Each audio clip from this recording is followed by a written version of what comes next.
Alors, ce qu'on va réaliser maintenant, c'est l'exécution du flight plan que j'ai appelé 4 saisons, que j'ai réalisé, préparé à l'instant.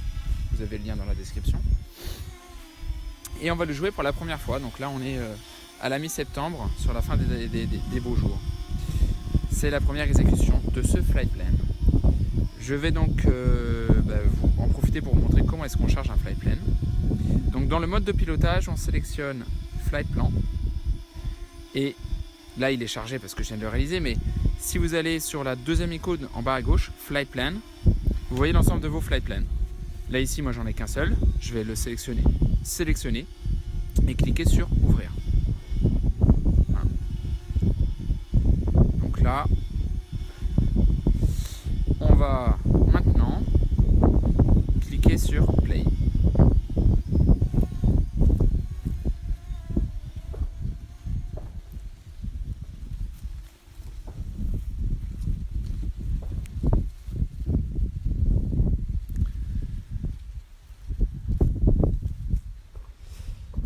Donc là, on suit son évolution sur l'écran de contrôle. On voit la caméra. Et on peut, en même temps, naturellement, suivre son itinéraire sur le flight plan. Donc l'intérêt du flight plan, c'est que on peut très précisément sélectionner les points de passage, les points d'intérêt, et en même temps jouer sur l'angle de la caméra pour ramener des points de vue qu'on a choisis. Voilà. Donc là, il a déjà réalisé son 3e point de passage. Et on le voit en mouvement, hein. Je vais zoomer un petit peu dessus.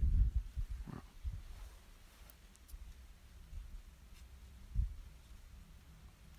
Donc là, ce que je l'ai fait, c'est que je l'ai fait longer ce champ de maïs jusqu'à un petit bois avec la caméra qui donne vers le champ de maïs pour le moment et qui va tranquillement, à partir de maintenant, s'orienter vers son dans le sens de sa direction. Voilà. Donc là, c'est vraiment super intéressant parce que ça permet de réaliser des travelling, par exemple. Alors, pendant la réalisation d'un flight plan, on garde un œil attentif sur le déroulement du flight plan et également sur les indicateurs, donc sa distance, son positionnement, voilà. Alors là, j'ai eu une alerte de batterie sur mon iPhone.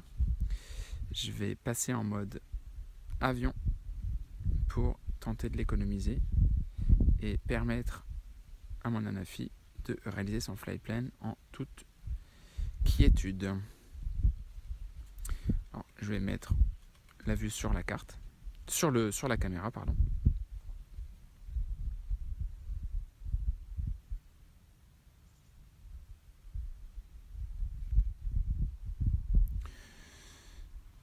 Donc là, il évolue à une altitude de 72 mètres. Et il est à 820 mètres de moi. Je vais reprendre la vue flight plan. Alors moi j'ai juste une crainte, c'est qu'il ne puisse pas réaliser le plan à temps. Qu'il ne puisse pas la réaliser complètement. Tout simplement parce que mon iPhone n'a plus assez de batterie. Donc là ce que je vais faire, c'est plutôt un RTH. Un retour à la maison. Par mesure de sécurité. Parce que là il était quand même à 950 mètres. Et c'est quand même une assez grosse distance si mon iPhone vient à tomber en panne de batterie. Je peux risquer de perdre mon drone tout simplement parce que la connexion avec la manette serait alors rompue. Et j'imagine que le drone en fait il il serait perdu. Il n'aurait plus le contact avec la manette. Voilà. Donc là, malheureusement, je le fais rentrer à la maison bien plus tôt qu'imaginé initialement. Alors, ce qu'il faut savoir, c'est que dans Flightplane, on n'a pas la possibilité de jouer sur l'angle vertical, sur l'axe des Z de la caméra, c'est-à-dire la faire à moins 90 degrés, plus 90 degrés. Il faut le faire manuellement. Donc là, comment est-ce qu'on s'y prend? On programme son Flightplane et on le lance.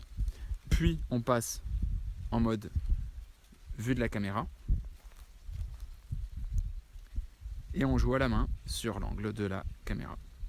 Voilà. Comme je le fais tout de suite, vous voyez. Moins 90. Tiens, il est en train d'arriver.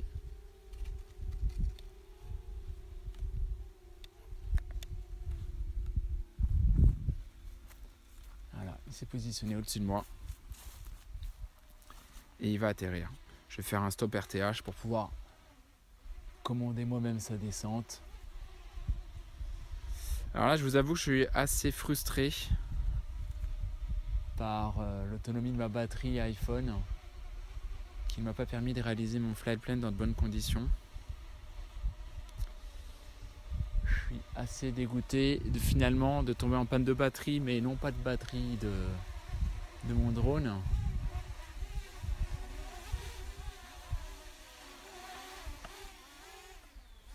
Mais de mon iPhone. Je vous fais juste un petit tour du propriétaire entre guillemets. Voilà le coin dans lequel je suis. Donc on a cette magnifique ruine d'église.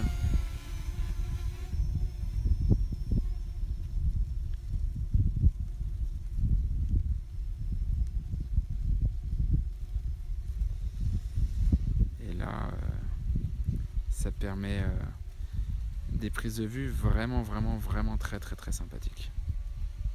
Voilà, bon bah écoutez, ça sera pour une prochaine. À bientôt.